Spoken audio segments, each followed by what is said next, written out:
Good morning, good morning, good morning. Welcome to Speak On It. I am your boy, R.W. Coolings. First and foremost, giving honor to the guy who allows me to come at you in this manner on a weekly basis. Got a special guest in the house with me this morning, Dr. Robert B. Pyles, and we're going to be talking about his path, his journey, and everything about him. So y'all ready? Let's get into this. Let's go.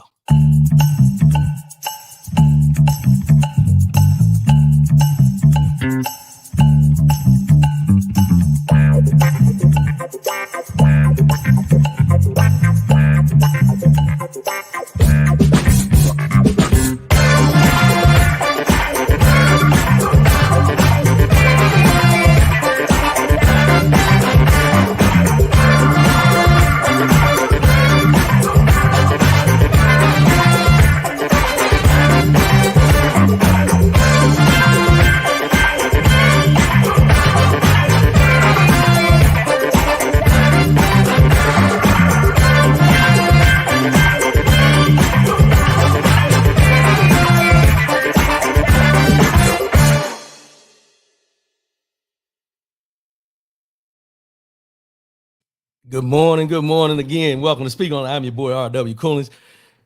Thanks for tuning in this morning. Got special guests with me. Let's get these formalities out the way before we bring him in. rwcoolings.com is the website. You can find R.W. Coolings over all social media platforms for the Speak On It show. Follow, share, do what you do. And we're going to give you, the conversations you're looking for. We're broadcasting live on Facebook and YouTube this morning. Also call in number 844-904-2665. That's 844-904-2665. No matter what the situation is, let your voice be heard. All we ask is say what you mean what you say. You call in, we call in as friends, we leave as family. That's what we do here on the Speak On It show. Today, I got a veteran spotlight, another veteran spotlight. I appreciate everybody for feedback from last week with Mark Cheeks. Appreciate him coming in and talk about his organization, Mark Cheeks Speaks, LLC. And today, Dr. Robert B. Pyles. We're going to be talking to him. John Chaney, good morning, my brother. Good morning. Appreciate the support, my man. Appreciate the support. Dr. Robert B. Pyles, entrepreneur, veteran. Let's start there. Veteran, businessman, executive, pastor, author, entrepreneur, any title you want to give him, he falls under, but we're going to get into his intro once we bring him in. So ladies and gentlemen, I introduce to you my brother, Mr. Dr. Robert B. Pyles. What's going on, my brother? How you doing? Oh, let me unmute your mic. I'm on. Okay, there we go. We good? Can you hear me? Yes, sir. All right. Man, I tell you what, you're going to get me in trouble. I'm a husband, and you know Betty. I actually last night we were talking about you. She said, who's that? Well, you got a thing in the morning? I said, yeah. I said, I got old Collins for transportation. I said, I used to. She said, I said, the one I used to bust up in that basketball and used to drag him up down that court. She said, oh, that Collins. So that's how she remembered you as you and Cheeks. I used to bust y'all up. I want y'all to let the viewers know that, so that we get all that out the way. So. Well, I beat Cheeks to the punch last week, so I brought up that I was busting him up. But you got me this week. That's all right. So what? And I saw that. That's why I got you first. So Betty Pyles, and I'm a father and grandfather. Got like 16 grandkids. So man, it's moving, and it don't stop. Yeah, it's good to see you though, brother. As I mentioned before when we was talking before, man.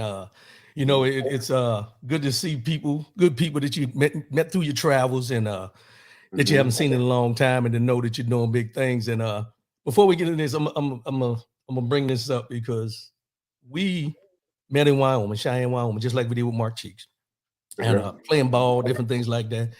But one thing I would tell people, man, if you look back on that, bro, your career, where you've been, and everything you've done, and you remember back in them days, and we're gonna get into your entrepreneurship with McDonald's and everything like that. But I just want to touch on the fact that when you bring up the ball, I remember when we was in the gym at times and people give you a hard time. Right. Yeah. When you was a night manager at McDonald's, and we get into that a little better, but I want to talk about that because I remember people would say, bruh, Pyles, coming in here smell like fries and all those different jokes. And I just wanted to put that as a precursor before we get into where those jokes led you to and Come on. how it was the foundation for everything you've done up to this point. But got some good mornings coming in. Good morning, Marilyn Ridley Easton. Good morning. Good morning. Appreciate the support. Thank you for tuning in. That's my sister there. Oh, that's your sister. Oh, well, good morning, sis. Good morning. Good morning. You know, we all family. We all family. So let's go ahead and jump into this, man. So Dr. Robert B. Pyles. Let's take the doctor off and all the names and everything like that. Let's start from the beginning, bro. Let's start from the beginning. Let's give people a little background of who you are and where you came from. Well, I always use a term that my father-in-law used. I'm just a little country boy from Alabama. It was nine of us. I had 8 siblings. That's my sister just dialed in right there. Um, Grew up in a small town. It hadn't even been integrated. It's a real small town. As a matter of fact, so small that normally we'll say something like, "I'm from Anderson, Alabama." Now I know my accent gonna throw some people off. A lot of folks think I'm from New York City, but uh, I know my accent throw you off. But I'm really from Alabama, Anderson. Not Anderson. We say Anderson. It's a bigger town next to it, but it's Hobson City, a small town, and I'm really from Hobson City. A lot of folks go around perpetrate, say they from Hobson City, Alabama, but I'm really from Alabama. Um, Finished high school in 1982 when the military, like you did, we all went in the military. I went in the military not because some people they want to fight and they country all that. Man, I really didn't have a whole lot of, when I say a whole lot of option, but this was a great option, and I knew I had to get away from home, the things that were there. I didn't know exactly what it was, but there was a feeling of, I knew that I had to leave. I knew that there was something great out there. My brother had passed away. My brother died in '76. Um, he had just went to college, turned 18, he valedictorian, and he was small basketball, all types of awards and all that. And he died in June, immediately after high school.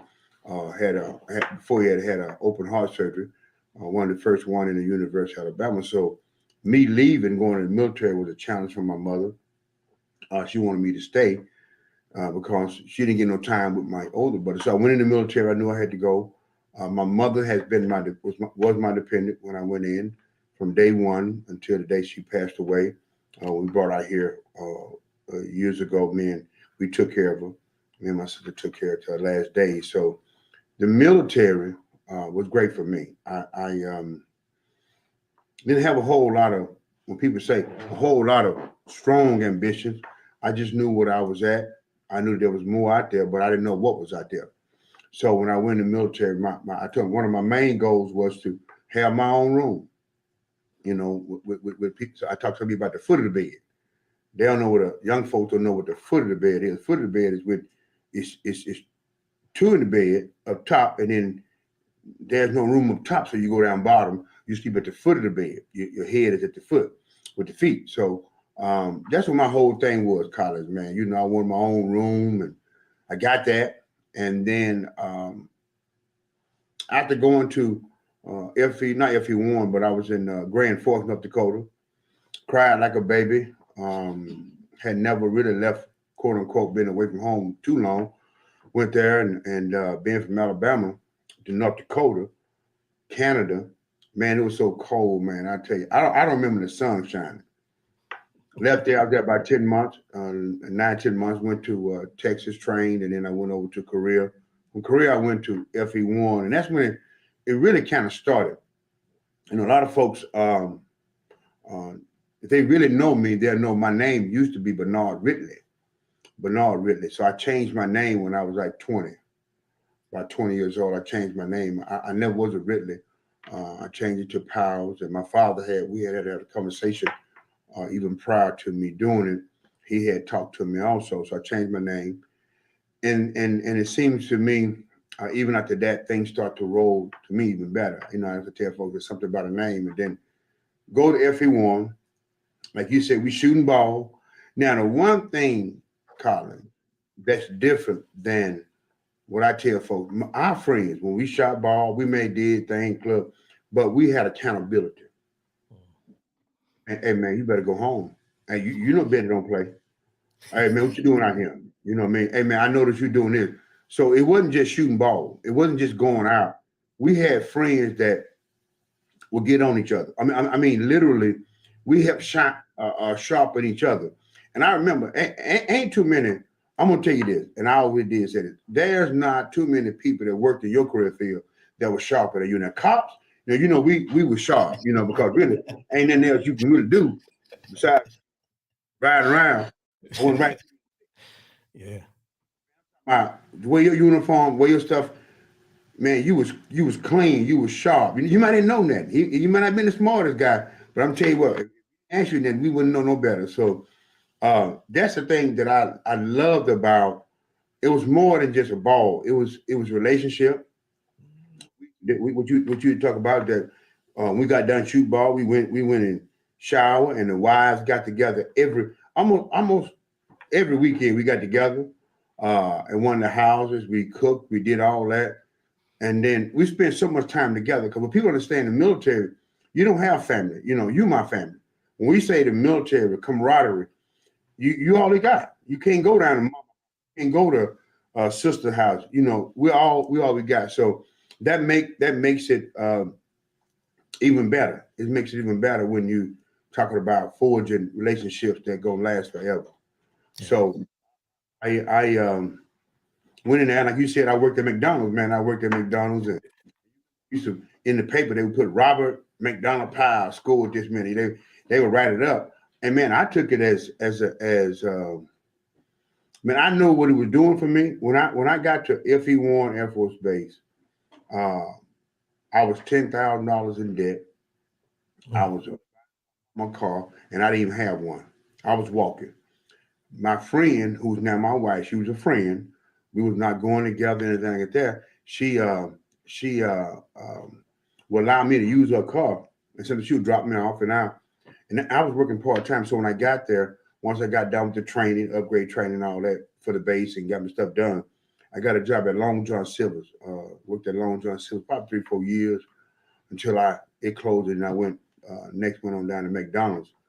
But people do laugh, you know what I mean? And I promise you, it didn't bother me at all.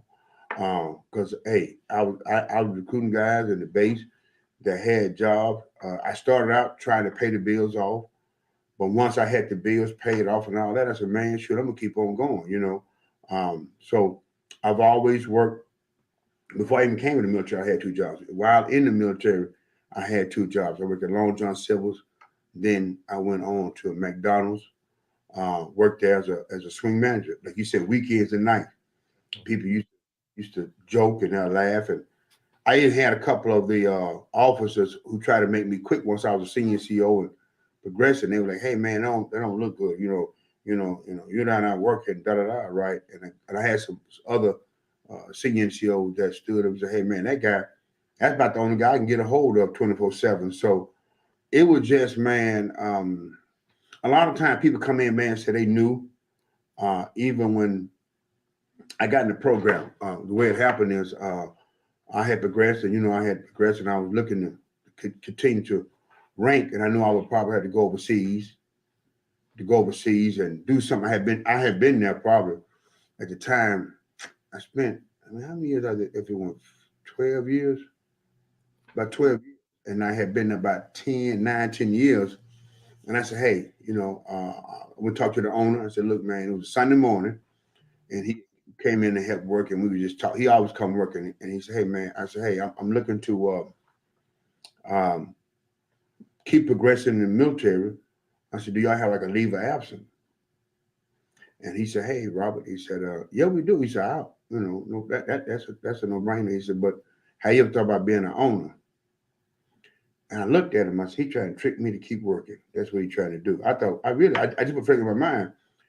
But he said, I tell you what, he said, you're in Cheyenne, Wyoming. I'm a white guy named Jack Price. I'm white. He said, I want you to go with me. Can you take off next week and go to Denver? And I want you to meet some of the African American operators. I said, okay. I took off. And that's when I met A.C. Crenshaw. I met Gatta Asphalt, Aaron Holland. Those are some African operators that I had met. And then in my heart, I was like, man, he was trying to convince me, like, hey, to be an owner and retire, His son ain't no comparison. He said that retirement check, I'll be spending money, and I'm looking at him like, man, convince me of that. It's just that I didn't. I'm gonna be honest with you, God. I didn't believe it. When I said didn't believe it, you don't need faith when you believe it. You follow me? That's people. It's real simple. I don't need faith where I believe. I need faith when I'm getting. Faith is only needed when you're going up against something you don't believe.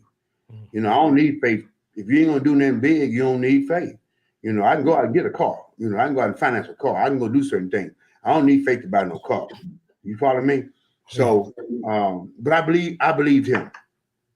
See, sometimes you got to believe when you don't believe in the people who believe in you. So I did it, man. And they had they had the SSB came out. I applied for the SSB to get out. And in the meantime, I put all that paperwork in. I sold my house. I had been saving money anyway. I sold my house. We moved into a house on Gray Bull in Cheyenne, Wyoming. When the wind blew, the curtains blew. I mean, my son slept in an unfinished basement. I mean, we made sacrifices. People don't. Cause I had a nice little house out there on a 4 Mile road, about 3 acres. I like room, so I sold the house.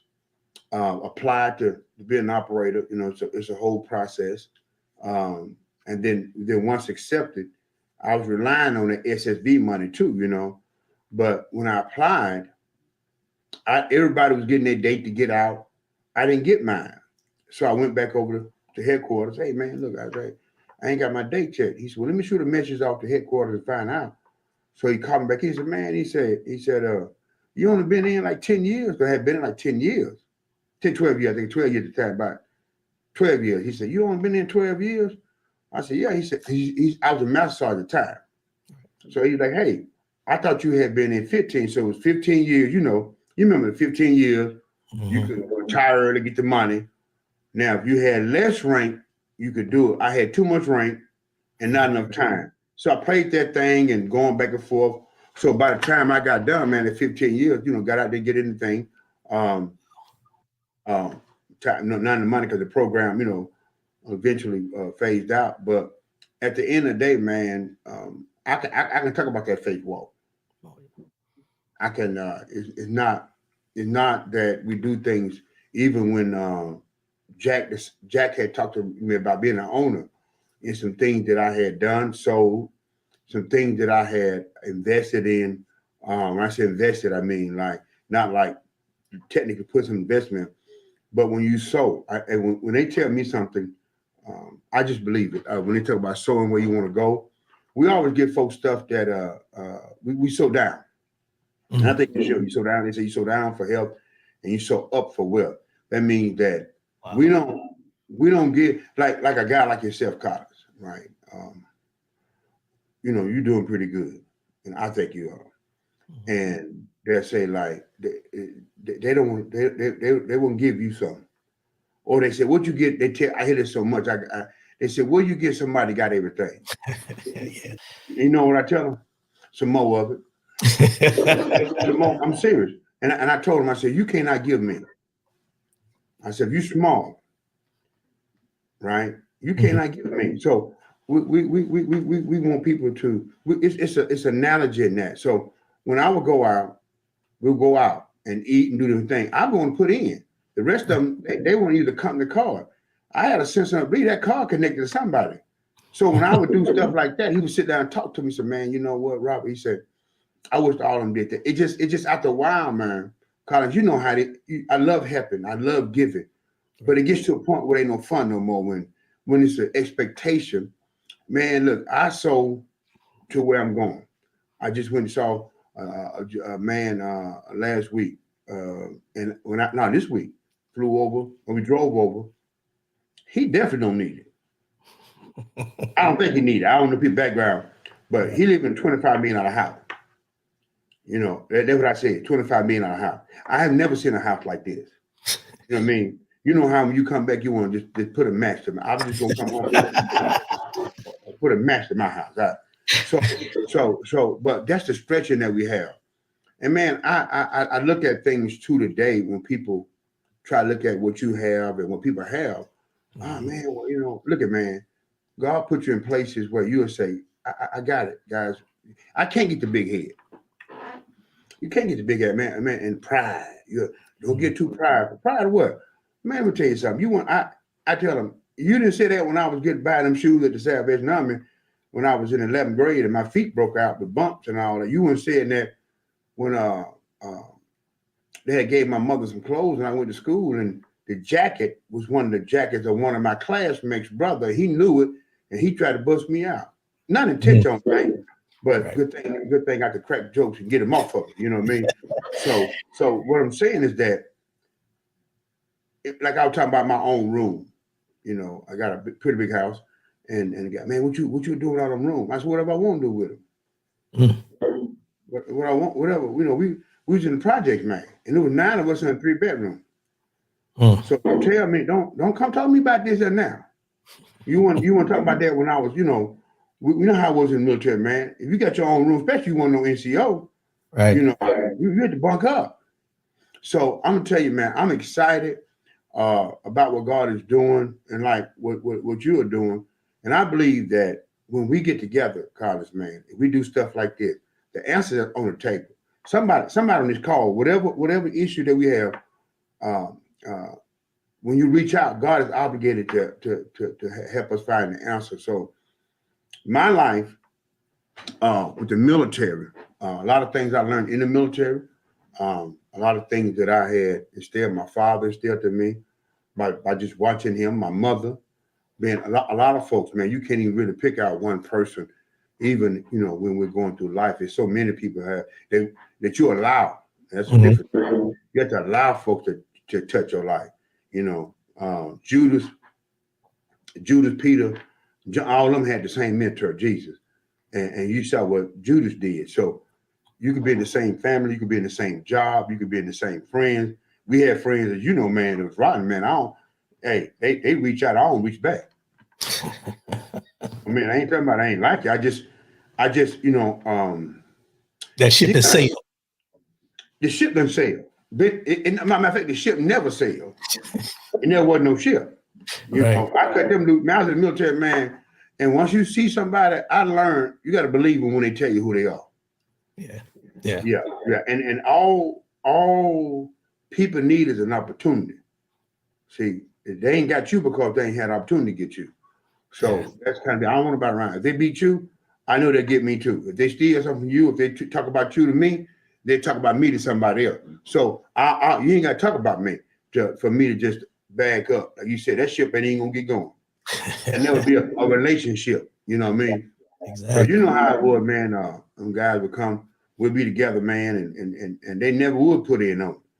Right. You know, they never would put it on the liquor. They never would put it on the bill. They never would, you know, and after a while, even then they get you learn how to move. You learn how to, you know, confront, you know. So you remember them days. Oh yeah. Package stuff. And Cop, you didn't drink back then. You didn't drink back then, did you? Yeah. Mm-hmm. You always have been a good guy. I ain't gonna go that far. Oh, you did? Man, you was a good guy. You wasn't like us, man. You wasn't like us. You was a good guy. I had my faults. Still do. You still do? Still do. You know, that's I'm gonna ask some questions, man. You know, I can go on, you know. No, that's good. I mean, you laid it all out. I appreciate that because there's a couple of things that you touched on that I want to touch on with you because I remember you when you were talking about Mr. Jack Price. And I remember you used to bring his name up all the time when we would have conversations. Oh Jack. That's what you used to say to him. Jack, man. And I remember one day we was at the gym and you said, "Hey, Collins, what you doing this afternoon?" I said, "I ain't doing nothing, man." He said, "Swing by McDonald's while I'm on shift. I want to talk to you about something." I said, "Okay." So I went by there. You know, I was trying to get a free meal. That's the main reason I came by. Just be real. So we sat down at the table, and this is when I left in '94, heading over to Korea. So somewhere in that time period, they had already said something to you about sending you to Hamburger University. Yeah. And you brought it up to me, and you said, "Man, Jack Price, they came to me, Collins, they told me about sending me to Hamburg University. They want me to be an owner eventually and everything." And I said, "Well, what you gonna do?" And he was like, "Well, you know, I'm making this rank." I remember the conversation like that. I'm making this rank. I got this military career and everything, but I got to figure it out. And I left. And I didn't know anything about what happened or anything. Mm-hmm. Then probably about, it had to be at least 10 years ago, Rick Farmer called me. You remember old Slick Rick? Oh, Rick, boy, that boy, and he bust all up. I knew he bust me up. Man, I had to take God against Rick Foreman. I'm that guy. He was doing stuff they doing now back then. Yeah, yeah. Yeah, But he had that rock. he called me out the blue. We were talking and he said, "Hey man, you ain't gonna believe this." I said, "What's going on?" He said, "Man, I was watching the McDonald's All-American game in Milwaukee on TV." He said, "You ain't gonna believe who presented the trophy." I said, "Who?" Never thinking it was you. He said, "Pyles." I said, "Shut up." And then from that point, that's when I started going, I do my research. I got on the internet, started looking, seeing what you was doing, seeing how many McDonald's you was running up there and doing your thing, but I didn't have a way to reach out to you because, I wasn't on the Facebook doing all that at that time. Me either. You could have reached out, but you wouldn't have got no answer back. I'm So, just not learning now. yeah. But I say all that because when we talk about being in Wyoming and your path and everything like that, I remember that conversation, man, and to know that your journey and the way you went and everything that's been bestowed upon you by God, it's a blessing, man, because to know that it all started from a McDonald's in Wyoming. Mm-hmm. You know what I mean? A McDonald's in Wyoming because somebody believed in you. And I think that's something that a lot of people overlook is when someone believes in you and you follow that path that they give you, it makes a big difference. So with that, I want to touch on this before we get to your transition from the military to the McDonald's. People in your life, your mother, Miss Betty, I call her Miss Betty now, Mm-hmm. Miss Jack Price, and Pastor Patricia Saffold. Mm-hmm. I bring that name up because it was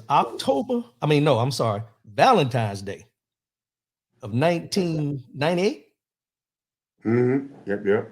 is when you uh, became a pastor, right? No, 98 was when Valentine's Day, I'm 1998 sorry, first was when I McDonald's. first McDonald's. First McDonald's. I'm sorry, I messed that up. The first McDonald's. Mm-hmm. So your mother, Miss Betty, Jack Price, and Patricia Mm-hmm. Saffold. All those four people, when you talk about people in your lives, they help you along your way that push you. Mm-hmm. When you think about the McDonald's, we know Jack Price was integral. We know that Miss Betty was supporting you because y'all was running these McDonald's together. The Mm-hmm. whole family was running McDonald's. Let's just be real. Whole family, everybody. Yes, sir. The Yes, whole sir. family. But I'm gonna take it back to your mother, Miss Magnolia P. Ridley. Mm-hmm. Foundation that she set in you. Let's talk about that for a minute on the work ethic, as well as your father, but the work ethic that you've seen to get you to that point where those people were able to grasp onto you and kind of guide you in that way. Well, let me tell you, Collins. First of all, I thought I had a story. Mhm. I did. I thought I had it hard. But when you go through life and you hear other folks' story, you just want to put yours back in the book. I remember being in basic training, and the guy mother was on crack in Chicago. I ain't know what crack was, drugs, and uh, she had I don't know if she died or whatever, but I remember he was in Chicago, and he was trying to take care. He was taking care of his younger siblings, Mhm. and I think he's like 14, 13, 14 when he had to get out there. So you never, what you learn is I don't judge people for what they doing. And I mean that, drugs or whatever, because um, I believe that sometimes you got to do what you got to do, right? And you don't know their starting point. You don't know my starting point. You don't know the situation I was in. So that's the first thing. So my story, I know there's stories that people have started out worse. So that what keeps me humble. So my father retired from the military, army, was the mayor of the city and all that. But my mother and father was never married. Now he married Miss Katie, Katie, who's a wonderful woman, like a mother to me. She reaches. I mean, I'm telling you, she had to step in because daddy, he's still taking it easy. You know what I mean? But the integral part, I neglect to say, I saw him work. I saw him work. I saw him get up early in the morning, Some people say, hey, Mr. Pyles, the military didn't teach me getting up early in the morning because, we were swing shift, midnight shift. I didn't have to give the military, 3:34 in the morning. So the summer of 82, I worked at the Anderson Army Depot with my father. And, man, we would get up so early. He gets to work early. I would get to work they gave me a key to the place. That's how early I would get there with him. What I learned, man, is that reaching back and building a relationship with my father after I came from Korea was so intimate because even the ailments that I had, he had them. And he could explain them to me. And I didn't feel crazy. And I'm going to get into that later on. I didn't feel crazy, when I like it being cold, when I sleep in a cold room with the winter, all winter. I like cool. But that's what, when I was like, I was 17 at the time, we were right there, man, that winter be down. It's summertime in Alabama, and, early in the morning. I'm like, it's cold, but it's things that I had to see, but it's some things that is still working hard. He's still married to the day, staying there. The fortitude is a lot of things. Provider for his wife and family. So those are things. But I'm in the projects with my mama. I'm in the projects with my mother. And what my mother taught me, man, when my brother died, and she's 76. So I was 12 years old. She said, listen, she said, she told me, she said, you're going to have to become the man now. You get my sister on the call. And she spoke it in my life. She said, you're going to God. And matter of fact, they prophesied in the church, the Pastor Blackwell, she said that the God's going to grow you up fast. Man, at 12, actually at 8, 9, 10 years old, even before he passed, I would work. I worked at the school, loved work, worked at the school. As a matter of fact, I called juvenile arthritis at a young age because I would go over there and work at the school, and my shoe get wet, go to school, wet shoe, all that stuff. So I always did work. I love providing. Man, I'm a giver. Listen, man, the greatest pain I ever felt when I couldn't give. So I worked. I would go and buy toilet paper at 12 years old for the house. I would go and buy sugar. So those are the things that you see a 12, 13-year-old out there doing for my family. My sister tell you, I would work, I would do that. I always had work. Then at 14, 15, at 13, I had a job with a paycheck in my hand because see, then they weren't checking age like it was now. It wasn't computerized, so you could lie a year ahead. So we did that for the summer job. So growing up, my mother instilled in me, and it was just like being a man, around the house. Now, one thing about it is I did all that. My sister laughed. He never had to make a bed up and do no cleaning around the house. I didn't. I had 6 sisters. And one of them were iron from my sister Mary. They were iron and do all this, and I'll pay them, that's right. But I didn't know, man, it's to prepare me for the day. It's preparing me for where I was going. So even when I'm teaching and mentoring people, I'm gonna tell you, Carlin, you can't change, but a giver because they've been giving all their life. Mm-hmm. I don't give because there's a need. I'm a giver. You got to understand what I just said there. I don't give. People try to get with people and try to get them to give. Best thing you can do is find a giver. Mm. Well, okay. So when I tell them and teach them, it's good that the man love you. I'm gonna be teaching on that in the church. I'm a pastor, AFCI, Abundant Faith, Truth, Integrity, next Sunday, and I'm going to series. See, it's called Let's Get Married. It's called you can love that woman. Mm-hmm. But if you love being in marriage, if you love covenant, you got to love covenant first. You got to love being married. If I love being married and covenant, it's going to be awful hard because that's already in me. So when I meet the woman and I love her, it's a shoe in. See, So what I'm trying to say is that we have to understand that how God has wired us. I'm not trying to. I told him I'll wake up tomorrow and find out God wanted me to be a ukulele player. I'd be mad. I'm 58 years old. I'm doing what I do, right? So McDonald's is not my call. It's a platform. Service. I love serving people. J.R. Green Staff Sergeant Green, who worked with us, came to Long John Silver's, and I didn't know what he was talking about. He sit in the lobby and watched me. He said, "Man, this your call." I said, "Call? I hadn't nobody never told me that." He said, "No, not Long John Silver." He said, "You love serving people." See, some people ain't gonna smile. They don't need to listen. Some folk don't need to be nowhere near no service. I'm being honest.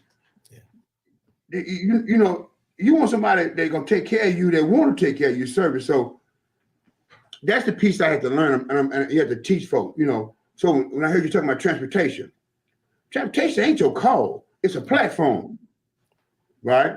Right. And I go to a job, so eventually I can shift into my work. See, now when you say I don't feel like it's a struggle. No, brother, you don't understand what your flow is. Let me tell you something. A job and work, you wouldn't if some people wouldn't leave home if they have to. It's something that God created so we can come together. Work ain't bad. It wasn't a punishment. He said, I don't let the grass grow. Why? I have seeds. I wouldn't let them grow in the garden. Why? Because until a man, I have no man to tell to work it. So work ain't bad, man. Listen, I love what I do. Listen, I'm telling you something. I promise you this, man. My wife tell you, I get up every morning cracking jokes, hitting the floor running. Why? Because it ain't about a hamburger. It's about what I do, people, service. So I ain't trying to come out, well, I'm gonna retire. Retire? Man, I'm just gonna be able to do what I want to do when I want to do it. Man, you remember how I'm gonna tell you in transportation, them cats had them all them years in, they wouldn't even retire over there making folk life miserable. You know them. You know, hey, yep. They ain't gotta come. Man, why you come to work? It's difficult going to work when you ain't gotta go to work. See, right. See what happened is, man, all them people you can meet now in your job and all that. If you ain't had that job, how you gonna meet them? Now you trying to work, trying to find people, relationship. If you didn't go in the military, we wouldn't have had that relationship. Not at all. Oh, this is how you have to shift folks' mindset so the end don't have you walking around, man. I'm retired. Everybody I know retired came back and started doing something else. I told them, man, I'll be glad I retired. I said, man, retire? You're 63 years old. Oh, man. I said, you know, he did. Went back to work, and he worked 2 days a week. I said, you could have did that, never retired. He said, man, I'm going to go 2 days a week. I'm going 2 days a week. What you going to do? What I want to do. When you going to come in? When I want to come in. Now, you can't talk like that, but you have a set. I'm telling you, man, I'm telling you, listen, man, ain't retirement not in the Bible. Now, retirement, I'm going to do what I want to do. Right? I can't wait, man. I had over 23 stores at one time. I've owned 23 back and forth, all that, right? We had 11 about a year and a half ago. I sold 6 of them. I got 5 now. That we, you know, but I go back to people. What would I did different, right? Organizations. See, a lot of time we went on our gifts and just that talent. Mm-hmm. But one thing we teach the structure, system run. People leave, but systems don't. So we teach how to set the system. So when Cheeks is talking about the corporate, the structure, how they have, right? It's real simple. You know what I mean? Them folk got a structure there in the system there. I can be a superstar, but I'm gonna get tired eventually. They know I gotta go to sleep. Right? But when you come to them numbers the next morning, the numbers don't lie. Right. You know, so those are the things that we teach the people, we work with the people. I do the big 6, the mentoring piece. So when it comes in Pastor Pat, just had for and I met with her. I tell her, and her birthday was just other day too. And she said, Pastor Pyles, she wanted me to become the pastor. I was a assistant pastor. And she wanted me to begin pastor. I came here, I was a deacon, you know, and I never, Colin, and I said this way, and I want people to hear the whole statement. I ain't come to Milwaukee to be nobody pastor. I said, but if that's what God wants me to do, that's what I do. But if you know what it took, right? I sit by the pastor in China, Wyoming, or folk will leave the church and still be calling him. Now I'm over there doing some stuff in his house. We was hanging some dress. They called him at 12:30 at night. I said, didn't they don't go here no more, right? That's how they do. Let's make a pastor supposed to don't need no money, don't need no nothing. Like they talk about dressing. I don't care what they say, man. I don't need nothing. I ain't supposed to have no fun. No, I ain't supposed. I'm supposed to wear a straight suit. I'm supposed to walk around. Out of style. You know what I mean? Man, I ain't trying to follow the style. I'm setting the trend. You know what I mean? Listen. I'm not going. I'm gonna get older, but I ain't gonna grow old. And I tell my kids, if something happened to me, well, I can't. Y'all better have me walk around with my pants all the way up to here. You know what I mean? Them Sears and Roebuck pants with a zipper that long. Now y'all better not, man. I'm gonna be up to date, baby. Look here. I want people to say, man, I want to be a pastor. You know, man. I want them to be able to come into the field. I want them to say, I want to be a McDonald's owner. I want to do the different things. So that's the thing that's the best thing you can do is be it yourself. Right. So Patricia Sappho was my pastor. She asked me to take over. She's still with us, man. She's an awesome woman of God. So I told her, I said, the verdict's still out. I don't know if it was good or bad, Becca, boy. And it's been an awesome journey. It really has been up and down, but it has been an awesome journey. So she helped. She mentors me. Even though I'm a pastor, she caused accountability in my life.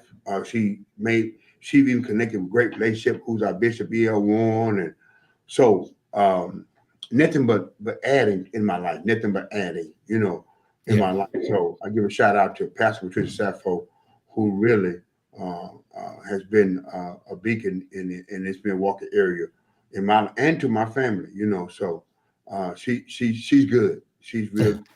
She's good, So I thank God for her. So all the people, and it's people that we're not even mentioning. I don't want to, right. But yeah, I just touched on those because I know those were pinnacles of what we're talking about. But I know, just knowing you, there's a plethora of people that we ain't gonna be able to touch on because, there's so many people that you have touched and you've dealt with, and then, and I think sometimes what people don't, the pastor pours into people, but people don't realize we pour into the pastor as well. Yes, sir. Yes, sir. You know what I'm saying? And I think that's one of the things that a lot of people get caught up on is, person can come to a pastor and have something that sparks that pastor's mindset to look at things a little differently as well, just like the pastor can do to you. So I touched on it because, when you talked about the 23 stores you owned at one time, and I don't quote these guys too much, but a rapper once said, I'm a businessman. I'm a businessman, as far as being that entrepreneur and having all those businesses, but at the same time, that balance. So I'm gonna ask you this: how do you keep that balance with everything you got going on? Well, I want you to write this down here. And I want you to hear it. I got my pen. You know me. Ain't no balance. What? No, but I'm gonna explain to you. No balance. Sometimes it's wisdom. Man, listen, you just not going into business. My wife has to understand that. My wife understands that see, we think balance is 50-50.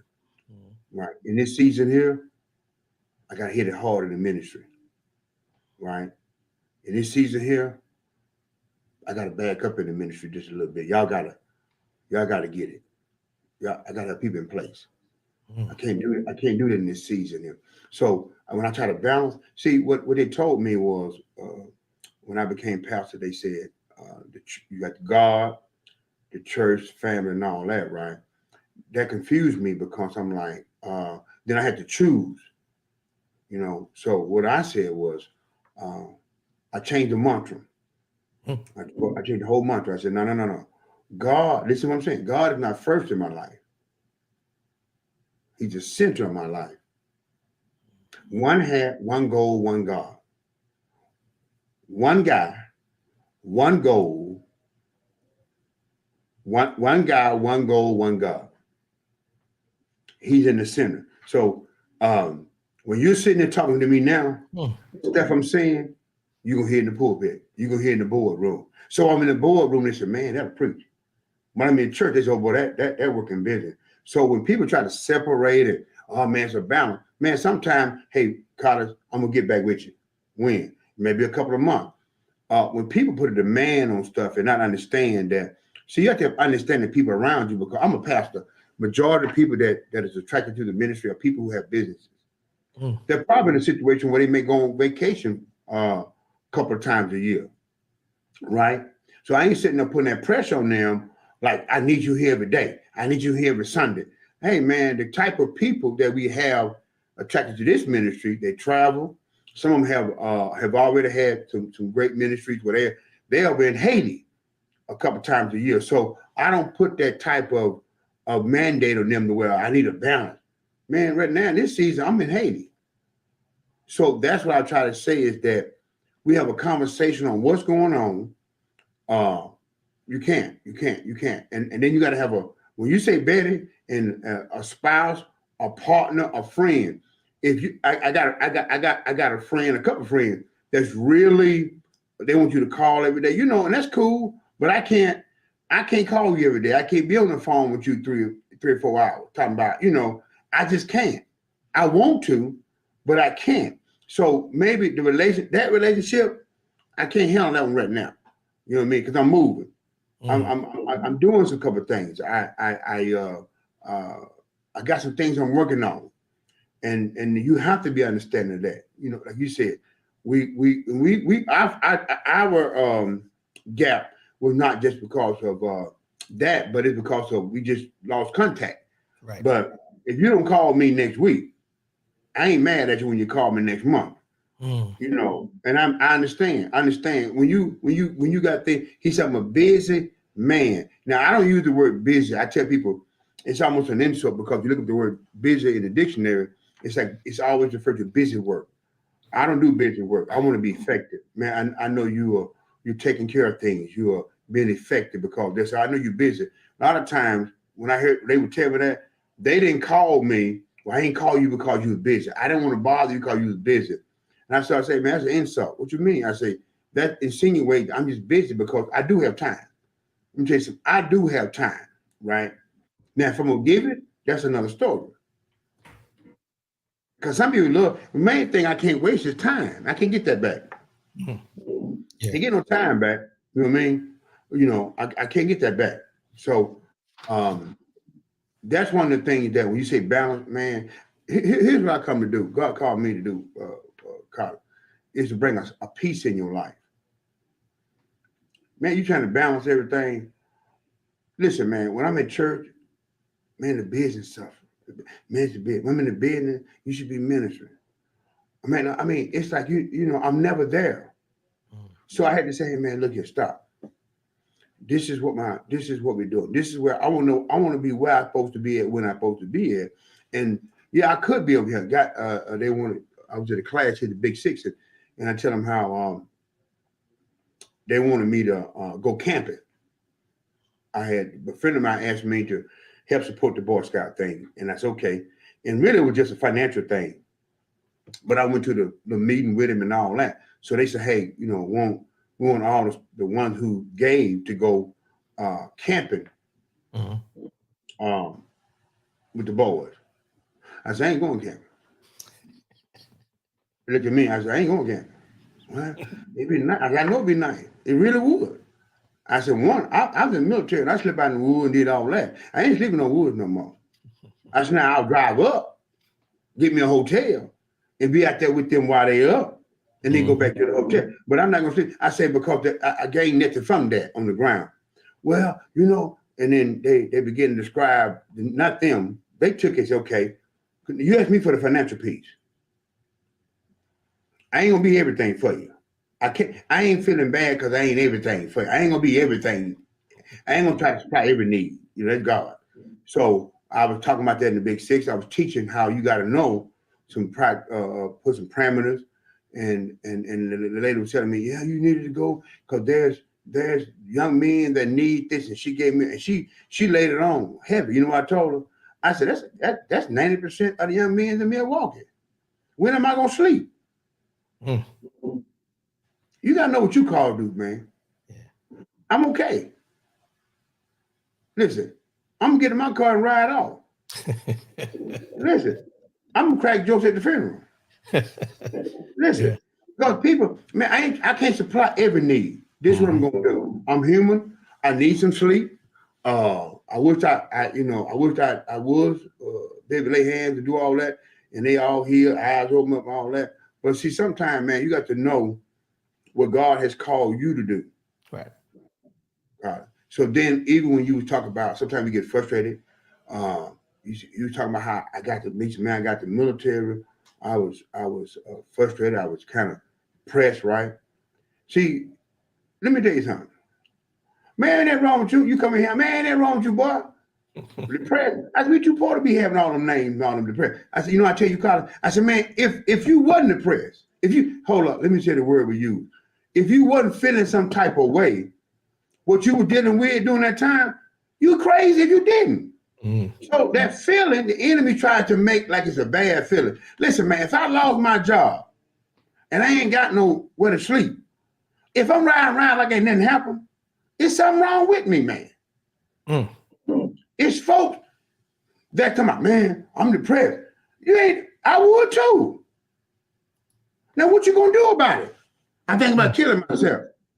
What you gonna do? Now, if everything was great, perfect, and you think about doing something crazy, I get that. And there are people with mental issues, right? But there's God give us that to keep us moving. God give us that to shake us. Sometimes it just letting you know, man, you ought to be tired of being in that condition. You're a king, man. And anything less than that, I'm telling you, anything less than that, how can you sleep all day? I was praying with this guy, man, working with him, trying to help him out. And I saw him at the club, kicking it. Man, I stopped praying. I said, man, come over here and talk. I said, how can you party like that? Man, and I get it. People file bankruptcy, owe you money and go on vacation. I don't get it. I said, I understand you going, but how can you even enjoy that? Right. I can't enjoy it, man. That's just me. Now, I don't know. If you ain't feeling some type of way, I told him, man, I'm depressed. God told me about 2 weeks ago. I said, listen. I said, you really have a good life, right? I say, now, the life you have can't support what you're trying to do. Now, what you gonna do?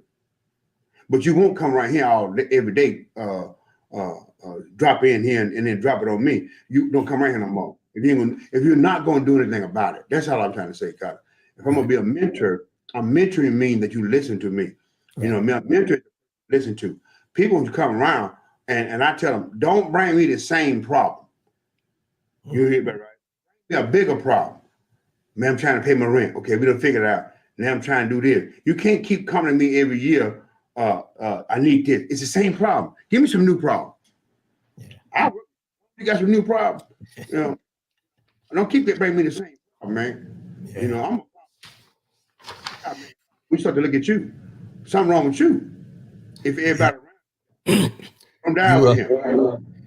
I always joke with people and say, Pastor stepped on my toes this morning. I ain't know you're gonna step on that hard, man. You got me this morning. Man, because you're too great, man. Listen, somebody gotta tell you that. And the problem with around people, listen, man. Oh man, you ain't crazy. You ain't crazy. Because when that person walked in, you shut up. Man, listen. We got to get this. And that's the problem that we have today. You know what I mean? I got PTSD. But it ain't that PTSD where somebody was getting shot at over in Iraq. Right. That's a different PTSD. Right? So I can't walk around here like I was over in Iraq, got blew up and all that. Man, come on, man, stop playing. We're at work and we lazy. And we don't think. We don't think. And we don't go to people who have done what we're trying to do. How am I going to military college? You my partner. I'm finna go in the military and don't come talk to you about it. You can say, hey, man, watch that recruiter. Hey, I told the guy, hey. Don't know. Guy finna go in a job. Man, I was finna go in the military, in the army. I went to my dad. I was proud. I said, Dad, I'm going in the army. I was going to the army first.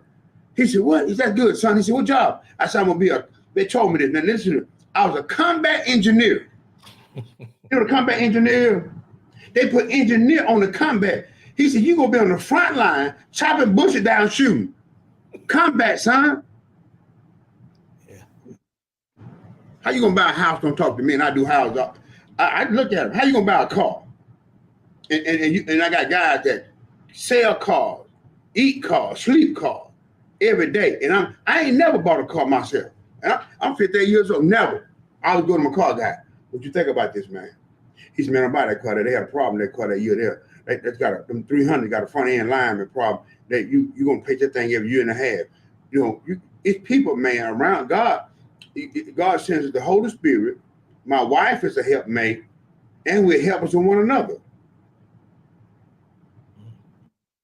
Man, ain't nothing wrong with you, man. I've been around you, boy. I say, hey, man, you don't figure out problem, all that. Man, transportation needs you. All you got to do is know how to work that thing. And then while you're working on that job, you go out there and do your work. Mm. I'm setting my business up. I'm doing the speaker. You're getting it all set up. So it's just a transition. Right. Right? And when that dream starts to speak to you, right, you say, man, I make more money on this thing and I do. So you know what? I ain't going back tomorrow. That's how I try to tell people. You know, McDonald's is tough work, all that, but I have to stay and I have to be around people that, like you say, man, when you sign that McDonald's, man, it wasn't just that you entered that wrong because you were like, hey man, you encourage, man, my guy, hey man, you do this, man, hey man, you be a McDonald's owner. Now I'm gonna tell you something, you didn't believe it because I didn't believe it. But man, they gonna tell you that, that's right, brother. Hey, you know what? I would say, what's the worst gonna happen? Right. When I was driving down to had to go to TDY and trying to get that paperwork in, having to get my schedule in, doing two different things. I just did it, man. I don't know how. I really don't know how I made it. You know what I mean? How I did it. I just did it. I was going, you know, I was in the classes, and everybody ain't gonna like you, man, when you're doing things. Man, I was a part-time swing manager. You had store managers who wanted to be owners. You had supervisors. The majority of all of them are now owners now. But you had people who I leapfrog in front of, who's part-time, and you know, even though I'm light-skinned and got this good hair, I'm African-American. Right. I remember. They lied on me. You remember how they had, you know how long my hair was, Colin. You know, tell everybody. I had green eyes back then, bow-legged, 6'8". Man, I just up to you, don't bro. Well, some things don't change. Some things don't change. I said, man, you had to laugh in my face like that. But what I'm trying to tell people is that, don't call me talking about you spending more time on the enemy. Mm. Man, give them something to talk about. Yeah. Give them something to talk about. He said, the thief cometh. I told him, the thief cometh to steal, kill, and do what? That ain't what they're rendering. It said the thief only come. He only gonna come. He don't come unless there's something to kill, steal, and destroy. So when things are going bad, Colin, you should get happy, man. You know what? Hey, man, every time something big is finna happen, something always gets shook. Kids start acting up. Why? Man, I don't know what happened. I know what's happening, man. You just hold on. Just hold on. It's finna pop. It's finna pop, man. And that's what we quit too soon. Get the right folks around. Many times I sit down and say, man, I'm thinking about getting at the McDonald's. And McDonald's had changed leadership back then. Don Thompson had left, and a couple people came and they didn't believe in that relationship. McDonald's a family, man. We're a family, you know. They support. Long as you do what you're supposed to do, they there with you. Where people come in and say, look, we appreciate what you've done. You came up with the Big Mac, and we appreciate that, but what have you done lately? And I said, man, I went and talked to the one guy, buddy of mine down in Annapolis, now Reggie, they call him Big Dog, Reggie Jones. He said, man, he said, Robert, he's older than me. He said, man, I'm 60-some years old. Where am I going to go and make this kind of money? He said, they want that done. We're going to do it. I said, wow. If he can do it, said, you know what I did?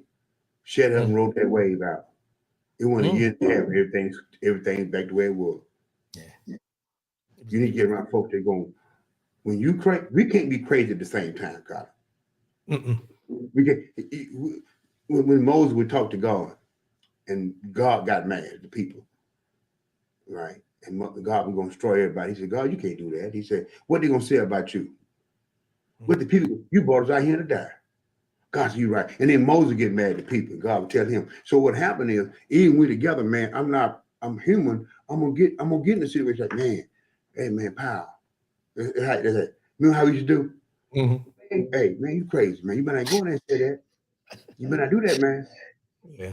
You know, and that's kind of stuff that we need people around us who don't ride with us. I don't know ride. I need somebody gonna tell me, hey man, don't go there where you finna die. Yeah. Don't go in there, man. The folk gonna fire you. Where you gonna go? You McDonald's? You finna do what? Where you gonna go? What you got lined up? Yeah. You better put them tennis shoes on, put them khakis on, put that baseball cap on, and get in there. And if you go, whatever you got to do, and that's a mindset, man, that we have to have folks around us. Because really, man, hey, the class. Listen, man, I believe this. I'm gonna say this. The class that we had, class. When I say the class, Cheeks, you, from all of us in that class. Look at it, man. There's a call on that general. There's a specific call. Mm-hmm. Now, I'm gonna say I think it's a greater call on the next one, but the call that we had was a little different. And we have not, man, I promise you this, man. I wake up and God has blessed me, but I know it's a burning that we haven't even touched the surface yet. Mm-hmm. We haven't even, man, we haven't touched. And then what happened is when you think God will put something before you, be like, man, I'm coming home to burn my house. I ain't talking about just material thing. I mean, how we think, how we study, man, how we pray, how we see life. And it's a kingdom thing, you know. So where we going in life, man, eyes haven't seen. Yeah. I'm excited. We ain't had a chance to talk about that book, man. Man, you better talk this whole show. I ain't saying that. Hey, look here, man. No, and I'm gonna say it like this, bro. You dropping 100 gems like your podcast is, so it's needed. It's needed Yeah, not only for me but for the people listening, because sometimes we get caught up in trying to be so structured with the show yeah, that it becomes not a show. So, yeah. and not just a show, but the information provided. So I appreciate everything you put, because you got me Mhm. over here thinking about some things. I'm gonna listen back to this after the fact and pull those gems out of there. But I want to touch on the book real quick. And I got the book here, Anchoring the Big Six. Yeah. Anchoring the Big Six. And you know, I know you're an author. You got more than this. I mean, we're not gonna go through all the titles. You can tell them where they can find them. But in your book, you said life requires an anchor. Mm-hmm. Life requires an anchor. And you brought that up kind of when you were discussing life as a whole. When you talk about life requires an anchor, just touch on that real quick about anchoring the Big Six and what it's all about. Well, the anchor is a blueprint. The big six is a blueprint. And I'm trying to say it to you real fast. It's a blueprint, and it asks the question, right? The blueprint. God said, "Where art thou?" It's man, where art thou? God would ask question. I'm not trying to give you the answer nowhere. I'm not really God. I'm trying to make you think. When we're anchored, you can send me off to college as a son and not have to worry because I know how to think. Because each situation that we come into is not going to be the same. How you did it, I'm not going to do it that way. How I got to McDonald's, they're going to be different. But if you know how to ask the right question, this is what we do.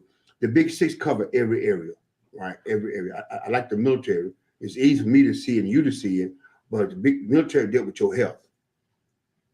You know, right? They make sure you was healthy, right? Right. They deal with your mental stability. It's not like going to a job and they just want you to go to work, right? They deal with your family, your wife, and they deal with all kind of what all the big six areas are, right? So I must be worldwide qualified in the military. I mean that I got to be able to deploy, Right. right? So even in life, when I look at purpose, and I said my purpose, college, I think God called me to be overseas and travel to foreign nations. I can't be 400 pounds, diabetic, and 1 foot about ready to get cut off until I go in a foreign nation. Because who's gonna push that in the winter? There is no refrigerator out there in that jungle. So what happens is that I ask the question. The big six makes you ask questions. It teaches you how to listen. That's a good thing. The bad thing, it teaches you how to listen. Because you'll learn most people ain't saying nothing, man. Like Charlie Brown mom. You know Charlie Brown mom and the adults and Charlie Brown wobble, wobble, wobble, wobble. Hey man, I'm gonna lose weight. Well, how many pounds you gonna lose? How you gonna lose weight? Man, I'm thinking about doing this. Well, you ask them a few questions. Now some people get mad. Some people get mad. No, man, I ain't trying to make you mad. I ain't trying to kill your dream. I just don't want your dream to become a nightmare. Have you asked the question? So you think about getting divorced, huh? If you're financially struggling with one house, one light bill. You know, what you gonna do now when you got two? Mm. Right? Well, how's it gonna be when somebody else sending your daughter off to prom? You know, man, I got done asked a question. The guy went on back home. Yeah. He ain't thought about it. Go ahead. No, I was gonna say those hard questions that we don't want nobody to ask us, and we don't think about.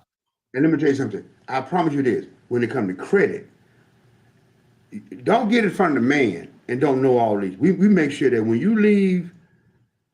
when I leave your space, college, I'm giving you access in the big six to ask me that question. Right. Now you know when I left home what I had on, and then nobody tell you that. I tell them. Now when you came and left home, somebody saw you when you left.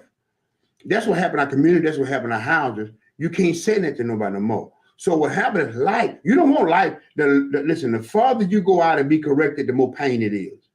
If I tell you something, it's just going to hurt your feelings. Maybe. It should stop hurting your feelings. Now, you never going to like it, but I love it. And it looks like I like it because I want to be better, man. I want to be. Now, college, you remember, man, when I was in the military, I'm from Alabama. We mumble. I talk, and plus I talk fast and country. Right. Right. Now people will tell me, my wife, man, I can't understand what you're saying, man. I talk fast now, but you think I talk fast now back then. Mm-hmm. So when I was studying and you know, for rank, you had to study. And I was recording PFE, got me a tape recorder, right? And I recorded about 4 hours worth of recording. And I listened to it. I didn't understand. Then I said, that's what I said, Lord, I can't talk. Now, if I'm gonna be a speaker and a preacher, I better learn how to talk. Somebody better tell me that. Right. Somebody gotta tell. Man, the guy said, man, hey, Pastor, you on the radio, what happened? You ain't on it no more. I said, man, I've been off. You couldn't have been knowing it. I've been off a couple of years. Oh. I said, well, he said, well, why'd you get off? I said, I started listening to it. I said, half of us on that radio need to be whooped. Mm-hmm. Somebody gotta say that, man. Right. Yeah. Somebody gotta be honest with us. Somebody gotta be honest with us. Hey, your camera's so clear now. I can see, man, listen, I see your camera's clear. You got the voice. Mm-hmm. The preacher came to me about 2 years ago. I had to tell him.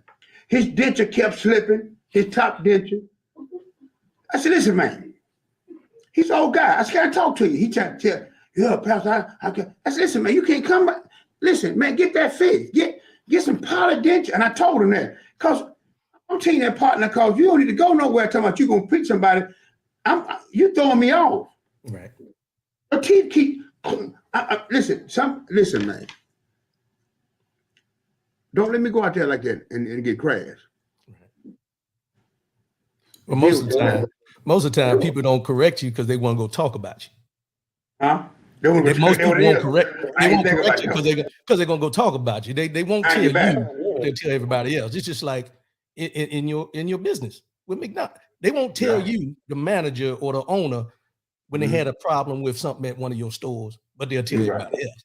And that's one of the things is we need people around us that are going to correct us, and not in a condescending way, but in a way that is going to change the direction of what we were doing or how we're going to be perceived to make us look better in the eyes of somebody else. Because and it's funny you bring it up, because I mention that all the time. You know, we got to be a people of being able not only to give correction but to receive correction.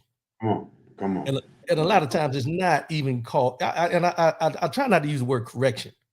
Mm-hmm. We need to be able to receive adjustments as well as give adjustments. You know what I mean? Because I'm not trying to correct you. I'm just trying to tweak something here, tweak something there, so you don't look crazy when you walk out of here, or something like that. You know. Let me tell you two things, God, so we get an understanding.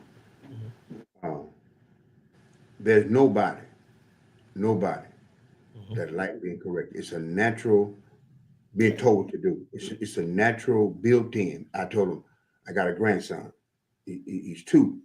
When he was 2, I said, hey, go do that. He said, no. He's a child. It's natural. So I have to realize it's natural. Yeah, that never gone. So I know with me, I had to learn that it helps me. Now, people say, well, they said it can't. I don't care because most of the time, the people who don't like you tell you the truth, right? And the Yeah. people who love you, it should be backwards though. But the people who don't like you will tell you. So Yeah. you have to live. So no matter how you give it to me, sometimes I got to be able to take it. Yeah. And she don't like me. Well, then you need, and then when you find out the person who you thought didn't like you was really helping you. So I ain't gonna never like it. I tell them, I don't like how you said it, Colin. Don't like what you said. But I love it, man, because it's gonna make me better. Nobody never told me that, Doc. Yeah. So that's the problem we have, is that we think we're supposed to like everything. Man, I know you don't like it. I tell them, and I ain't gonna understand. See, we think understanding is a prerequisite for obedience. Comprehension is not. I tell them I should try to make them understand. So you understand? Listen, I don't care if you don't understand. Listen to me. Like, well, I'm 58 years old. You gonna be smarter when you 58? Yeah, I hope so. I'm 58 now. Right. Those are the kind of conversation. It's stuff that if I was going in transportation business or doing what you're doing, I walk in there. I don't understand. You want me to understand, but some things, man, just do it, Doc. When Jack Price told me the thing, I just did it. See, sometimes we always talk about, man, we need some better leadership. For what? Y'all ain't gonna listen anyway, because y'all wanna, you 19 years old, think you gonna know what you know. That's the problem. I don't even care no more if you understand now. You better do what I say do, boy. Watch how it works. When you start winning, right? Try to help folk their credit. I said, man, don't do this, do that, do that. Him like, do this, do that, right? They don't do nothing. We said do it and wonder why it's the same. But the person the young lady, we did August. She started in August. She had some credit score, right? 2 weeks ago, her credit score was 775. 75, higher than mine. I got mad. Hey, you got it in the right direction. But I know you gotta go, man. I know you got. I ain't gotta go. You ain't gotta go. I ain't gotta go, man. No. Hey, we can do this all. Yeah. You know, I love this, brother. I love this. What you got on the horizon, man? What you got on the horizon right now? Anything, you know? We do the Big Six, man, at 5:30 every Tuesday. So I'm tweaking that. The Big Six, like I said, is 5:30. We would do it 5:30 till like 7. That's what we've been doing. We're wrapping that up. I'm gonna do a master class, and I'll probably do it online like I'm doing now. That's what I'm thinking. I some thoughts going through my mind. We normally do it in person. So, and what that does is we'll take a certain area. Because most of the people deal with the finance. People deal. We always talk about money. We always talk about finance. Listen, we always talk about finance. Right. I know you're saying why. A lot of time, our problem is everything is connected. You can't separate it. It's about money. I said, money. I said, man, my money right. I forget to take my medicine. My money right. Some people frustrated, got a headache because they ain't got no money. We always talk about money. Money right, I can go get the health care. Right? So we talk about money. We talk about relationship. That's really big. Not only just me and your relationship, but relationship in the business. Banker, we talk about having a relationship with the bank. You should have a relationship with your lawyer. You should have we talk about the different relationship you should already have fostered. So when you get ready to do something, it's not just cold calling. So we talk about relationship. We talk about, so when we leave out of the 9-week course, we then do like a master class back at the end. So that's what a master class we're doing. And also we're doing ACM is a credit management company. And we created it's called the Millionaire Circle. The Millionaire Circle. You can go to robertbpyles.com. Anything, ministry, church, whatever. robertbpyles.com. That's what we're doing. But 2023 is the year of HD. High def. Okay. It's gonna be clear. My job, your job for me is make it clear. Man, I thought I was struggling, man. I thought I was crazy. You ain't crazy. When you shaking and you on that job riding to work, because you know, man, you said, man, it's bigger, better, and it's bolder. So I know what the feeling is. I know what I'm gonna be doing. Mm. So this is why you get up and get on this call early in the morning. What time is it there? 8 o'clock now. It starts at 7. Look at that. See, man, guy. They told me, oh man, it's the weekend. People sleep in. I told the young lady, Sandy. She works with Elder Jones, Sandy Jones. She said, well, Mm-hmm. people don't want to get up on the weekends next time. I said, I'm having that next time we do our master class. I'm gonna start at 8 o'clock. I should have started at 7. We start at 9, and that. I'm gonna start early. Listen, I know a lot of people even in, like you say, and I use the rapper term. Wisdom is wisdom. The one brother, T, exclusive game, right? I was with him and I saw how he was traveling. He said, I'm out in LA, I'm doing this, I'm gonna fly back to Atlanta tomorrow morning, get on the plane. He said, I'm gonna be at your service at church on I'm gonna make it to your service when I got the plane coming straight there. Woo. I'm like, oh man, that's a lot because Right. walked in that service. And then he left that, went down to the place and did a pop-up, did that and then back boom. And I'm looking at how the world moved, man. Mm-hmm. And we lazy. I said, man, I'm lazy. I take plays off. Man, life, man, them guys, you look at the life of them guys. Them guys, what I'm saying is Rick Ross and all the other people we talking about this and that. Them guys be moving, going. And we sitting back at home talking about we want to, man, you better, so that's what I'm trying to tell you is that you up at 7 o'clock doing this, man. Keep doing what you're doing and watch how it pop. Because you got it. You got it, man. You got it. Keep pushing. But don't never negate, man. You have affected so many people because the transportation has allowed you to the relationship that you fostered. I can't Yeah. never negate that. You know what I mean? They tell me, man, McDonald's, and you love McDonald's. And I would be embarrassed to say I love McDonald's. I love my job. I'm ashamed. I'm dead. You know why? Somebody told me I should. And I started telling me, man, y'all better leave me alone. Man, I love what I'm doing. I love, and you start saying that, because you start saying you hate something, you start to hate it. Man, I love what I'm doing. Mm. I love it. I'm still excited, you know. And that's it, man. Keep doing what you're doing, Doc. Yeah. When you go to work Monday morning, you go in there and say, man, I'm looking for, and I believe this, I'm looking for prophesy. You're going to meet some people that's going to open this up. I appreciate that, my brother. I appreciate that. You're going to meet people who open this up. And it's funny how I was looking, you was, what was the job that you had when you first came in? Oh, forward air controller, calling an airstrike. Calling airstrikes in, right? Mm-hmm. You calling them in now. Wow. Yeah. On problems and situations. I know I was the veteran weekend. We talk about my life and all that, but I know this issue that you address. We call it an airstrike, man. We call them in. Yeah. That's what you call to do, and keep doing it, man. And this 100 Gym. My buddy's over there, man. He's the 100 Gym podcast guy. We normally own together. He said, man, I'm gonna tell you something, T. I mean, Collins, man. The one thing that purpose is, man, is everything is wrapped around love. Yeah. Everything wrapped around love, man. You love what you're doing. You gotta love it, man. You gotta love it. Yeah. Love what you love and love it to death. I don't care what nobody say. Yeah. So, give people where they can follow you again on your social media or your website and all that. It's robertbpyles.com is the way you can order the book. It's the Big Six. I got a book on what I wrote my doctoral thesis on. It's about personality.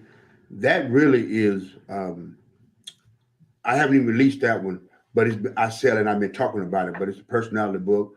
Then I got a book out called "I Love My Wife, But," and I love my husband, but, and that wraps into how that when I release that, it's gonna be. I'm telling you, it's gonna be big. But the book is out. You can still get it. You want to order it, and then secondly, I'm on Facebook. Robert Pyles, Pastor Pyles. Got the pastor, got the Robert Pyles, and also I'm on Instagram. The same. So follow me, like it, man, and come on. But I say this, man, the best is yet to come. Yeah. I appreciate that, my brother.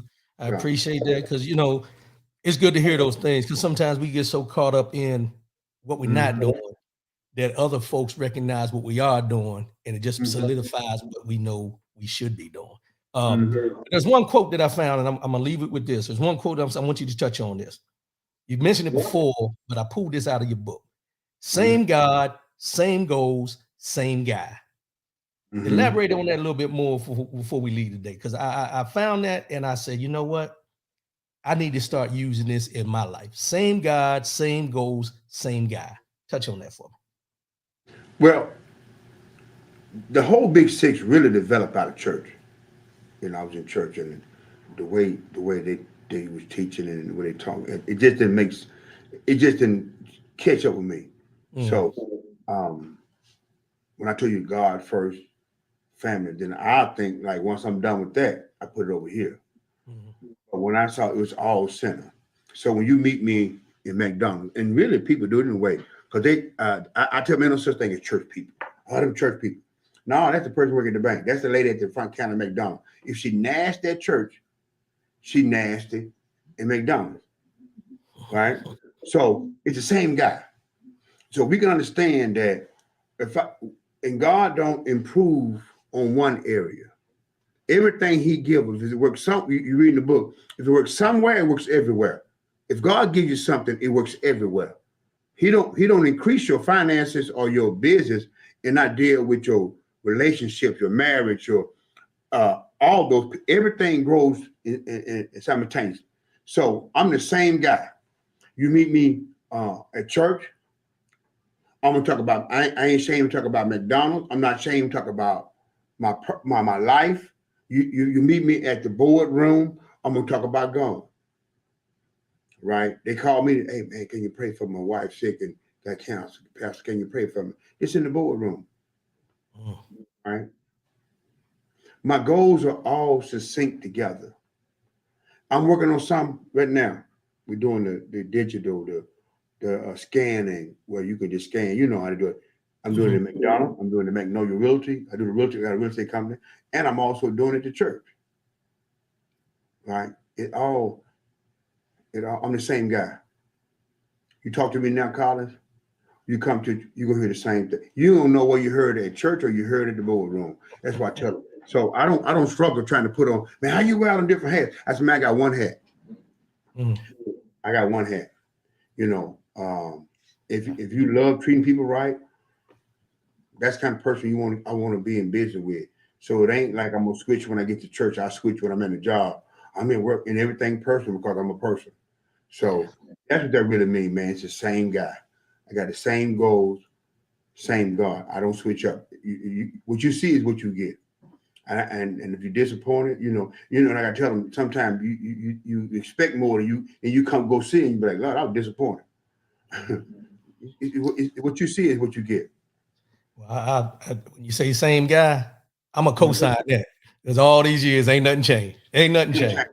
Well, ain't nothing changed. Listen, Colin. Though I'm gonna let everybody know if this don't work out, Pastor and all that, I'm going on the road, right? I'm going on the road. I tell you, I ain't gonna use no name, but I got enough material. I'm going on the road. You know what I mean? And you gotta have a sense of humor, man. In this type in life, you gotta laugh at things. You know what I mean? Enjoy and keep going. I love you, man. You ain't changed either. Hey, bro, let me tell So you, man. one day I want to tell that story you told me. I tell everybody here, they know you now, but I ain't never gave your name. But I want to tell that story you told me when you down at down in the courtroom. I hope next time we come on, I can tell it.